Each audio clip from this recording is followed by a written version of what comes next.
दोस्तों स्वागत है आपका लीगल पैरामीटर में। दोस्तों आज का हमारा टॉपिक रहेगा कि सरकारी जॉब अगर आप कर रहे हो और उस सरकारी जॉब में आपने दूसरी मैरिज कर ली और पहली मैरिज जो की है उसमें आपने तलाक नहीं लिया हुआ है, तो ये सोच लो कि आपकी नौकरी बिल्कुल गई, आपकी नौकरी ख़त्म।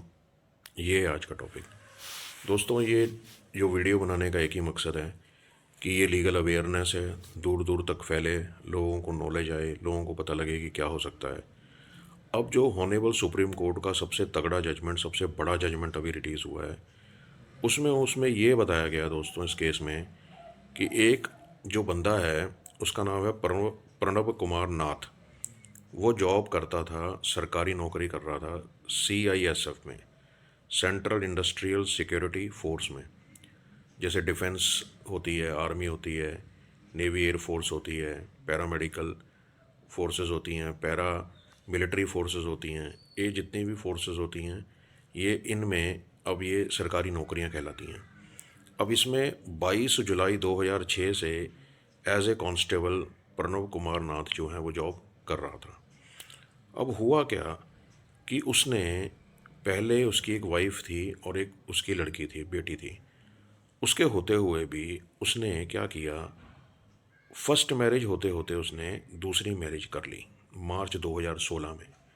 यानी 6 में इसने ड्यूटी ज्वाइन की और 2016 में इसने सेकंड मैरिज कर ली किसी के साथ। अब उसके बाद क्या हुआ, जो उसकी फर्स्ट वाइफ थी उसने जो रिटर्न कंप्लेंट होती है वो CISF के अथॉरिटीज़ को रिटर्न कंप्लेंट दोस्तों दे दी। उसमें क्या लिखा कि भाई ये मेरे साथ अत्याचार करता था, फिर ये मेरे साथ इसने दूसरे लेडी के साथ भी शादी की हुई है, और मेरे को कि उसमें ये दिखा दिया कि एक तरह का मुझे और मेरे बच्चे को इसने घर से निकाल दिया था। अब दोस्तों बारी आती है इसकी कि इसको वो उसने आगे उसके बारे में बताया CISF के जो मेन जो थे वहाँ के कर्मचारी के ऊपर, जो ऑफिशियल रैंक्स में होते हैं, उनको उन्होंने लिख दिया। अब रिटर्न कंप्लेंट देने के बाद में तो बिल्कुल क्लियर हो गया कि एक सीधा सा रूल है सेक्शन 18B का CISF रूल्स 2001। बिल्कुल क्लियर उसमें CISF में मेंशन कर रखा है, जितने भी गवर्नमेंट डिपार्टमेंट्स होते हैं उनमें मेंशन है। अब मेंशन क्या है कि भाई ये CISF जो मेंबर है उसको बिल्कुल स्ट्रिक्टली मना होता है कि वो सेकंड मैरिज नहीं कर सकते पहली वाइफ के जिंदा होते हुए। तो अगर ऐसा है तो एक तरह का वो मिसकंडक्ट है, वो रॉन्ग है, इनडिसिप्लिन है, इसलिए उसको नौकरी से कभी भी बर्खास्त वो कर सकते हैं। बाईगैमी आपने सुनी होगी, सेकंड मैरिज फर्स्ट वाइफ के होते हुए, ये बिल्कुल बर्दाश्त नहीं होती है डिफेंस में।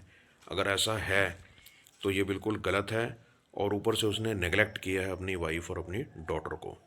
ये पॉइंट उन्होंने कंसिडर किया। अब डिपार्टमेंटल इंक्वायरी बैठी दोस्तों। डिपार्टमेंट इंक्वायरी में ये बिल्कुल क्लियरली उन्होंने चेक किया, सारे रूल्स एंड रेगुलेशन को उन्होंने प्रॉपरली मैनेज किया, और उसकी जो एक रिपोर्ट बना के उन्होंने, जो वहाँ के इंक्वायरी ऑफिसर थे उन्होंने रिपोर्ट बना के दे दी दोस्तों। रिपोर्ट जो बनाई वो उसके हक में बना दी कि भाई हाँ ये चीज़ गलत है। रिपोर्ट उन्होंने 19 मई 2017 को बना दी और सारे चार्जेस को ओके पाया, बोलते हाँ भी ठीक है, जो उसकी वाइफ ने कहा वो बात गलत है और ये बात बनती नहीं है कि इसको किसी भी हाल में नौकरी पर रखा जाए। अब जो सीनियर कमांडेंटेंट थे डिसिप्लिनरी अथॉरिटी के, उन्होंने उसको डिसमिस कर दिया नौकरी से। 1 जुलाई 1 जुलाई 2017 को प्रणब को नौकरी से, सरकारी नौकरी से निकाल दिया गया इसी चीज़ पे। अब ये क्या हुआ, ये कंफर्म्ड हो गया कि भाई ये अपीलेंट अथॉरिटी में गए, अपीलेंट अथॉरिटी ने भी कह दिया नहीं इसको निकाला जाए सरकारी नौकरी से।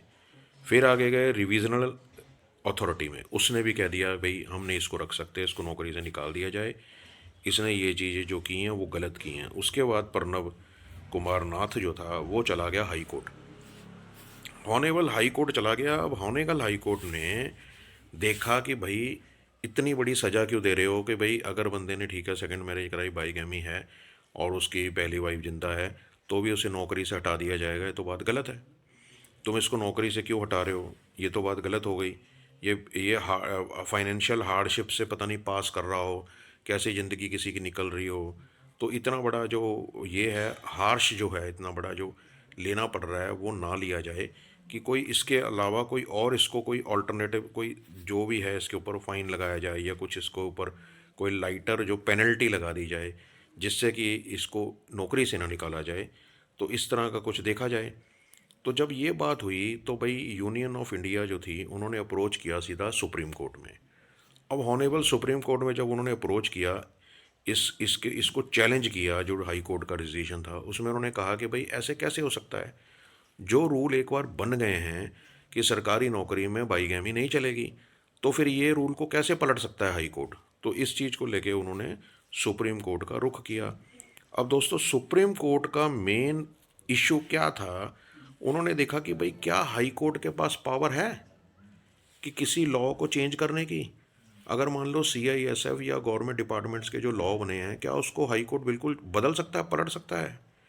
पहली बात तो ये, और उसकी लिमिट्स देखी हाई कोर्ट के पावर की, आर्टिकल 226। मानयोग सुप्रीम कोर्ट ने देखा कि भाई क्या यहाँ रूल्स को फॉलो किया है, पहली बात, क्या यहाँ नेचुरल जस्टिस जो है उसको वायलेट हुआ है। तो फिर उसने देखा कि क्या यहाँ कोई देर वाज कोई एविडेंस, वेदर कोई एविडेंस है कि नहीं है। तो उन्होंने देखा कि भाई एविडेंस भी पूरे प्रॉपर हैं कि भाई पहली वाइफ जिंदा है, फिर भी उसने दूसरी मैरिज करा ली और सरकारी नौकरी कर रहा है इतने सालों से। नंबर दो, उन्होंने ये देखा कि भाई नेचुरल जस्टिस मतलब भाई दोनों पक्षकारों को बराबर मौका मिला वो अपनी अपनी बात कहने का, जो बिल्कुल ऑन रिकॉर्ड है। तो उन्होंने देखा कि भाई ये तो सब चीज़ें सारी सही हैं। तो उन्होंने कहा कि ये जो हाई कोर्ट ने फैसला किया है ये तो बिल्कुल गलत है, क्योंकि रूल 18 जो है CISF का बना हुआ वो तो बिल्कुल प्रॉपर क्लियर है, जिसमें साफ लिखा हुआ है। और दूसरा, ये कोई मोरल जजमेंट नहीं देने की तो बात ही नहीं है। एक तो एक तरह से ये serious breach of service discipline है। मानयोग जो सुप्रीम कोर्ट है उन्होंने बिल्कुल क्लियर कर दिया कि जो फौज होती है या जो गवर्नमेंट डिपार्टमेंट्स होते हैं या CISF है, उनमें तो बहुत ही पर्सन जो होते हैं डिसिप्लिन्ड होते हैं, उनके नाम को जाना जाता है, उनको देखा जाता है कि उनकी यूनिफॉर्म देखी जाती है, उनको डिसिप्लिनरी मोड देखा जाता है। उसको देख के आम सिविलियन भी उनसे सीखते हैं और उनकी रिस्पेक्ट करते हैं। दोस्तों, देश का सवाल होता है। तो उन्होंने कहा कि ये मोरल जजमेंट नहीं है कि भाई किसी को तनख्वाह मिल रही, किसी का घर चल रहा है या किसी का कुछ चल रहा है, कोई फैमिली बैकग्राउंड का ऐसा चल रहा है, तो उसके पीछे कोई रूल को बदल देंगे ना। तो सुप्रीम कोर्ट ने बिल्कुल क्लियर इफेक्ट कर दिया, बिल्कुल क्लियर कह दिया कि भाई इस हाई कोर्ट ने बिल्कुल सीरियस मिस्टेक की है और बिल्कुल कोई ऐसी सिंपैथी की बात या फाइनेंशियल हार्डशिप की नहीं देखी जाएगी। और बिल्कुल हक जो था वो उन्होंने बिल्कुल क्लियर कर दिया और प्रणब के खिलाफ कर दिया और उसको इमीडिएटली नौकरी से निकलना पड़ा। दोस्तों, ये ऑर्डर बिल्कुल क्लियर कहता है कि भाई इस तरह से नहीं चलेगा अगर आप सरकारी नौकरी में हो। तो कोर्ट ने बिल्कुल एक अप्लाई किया, ने बिल्कुल क्लियर लीगल मैक्सिम देखा जिसका नाम है डूरा लेक्स सेड लेक्स, यानी कि जो लॉ है वो हार्श है। जो हमारे कोई भी लगा लो जो लॉ बनता है वो एक हार्श लॉ बनता है, ठीक है, but it is the law. अब उन्होंने कहा दिया कि भाई चाहे कितना भी हार्श हो, कानून कितना भी सख्त हो, लेकिन कानून तो कानून है। अगर कानून की पालना नहीं करोगे तो सरकारी नौकरी से तो हाथ धोना ही पड़ेगा। अगर आपने बाईगैमी की है, फर्स्ट वाइफ के होते हुए, बच्चों के होते हुए आपने सेकंड मैरिज कर ली और धोखा दिया गवर्नमेंट डिपार्टमेंट को, तो आप नहीं रह सकते किसी भी हाल में उस गवर्नमेंट डिपार्टमेंट के जॉब में। तो उसको वहाँ से निकाल दिया गया दोस्तों। इसलिए ये जितना भी हो सके आप इसको ज़रूर फॉलो करो, इसको ज़रूर आप समझो और इसको देखो। मैं आपको इसकी जजमेंट की कॉपी डाल रहा हूँ, आप जजमेंट की कॉपी भी देख सकते हैं दोस्तों। अगर आपकी ज़िंदगी में, आपके ज़िंदगी में ऐसा कुछ हो रहा है तो अब इस जो ऑर्डर है इसकी कॉपी लेके अपना बचाव भी कर सकते हैं, अपने फेवर में भी देख सकते हैं। और बाकी जितना हो सके इस चैनल को आप सब्सक्राइब कीजिए और इसको ज़रूर आप देखिए और आगे भी इसको फैलाइए और शेयर कीजिए दोस्तों, ताकि किसी और का भी भला हो सके। Thank you.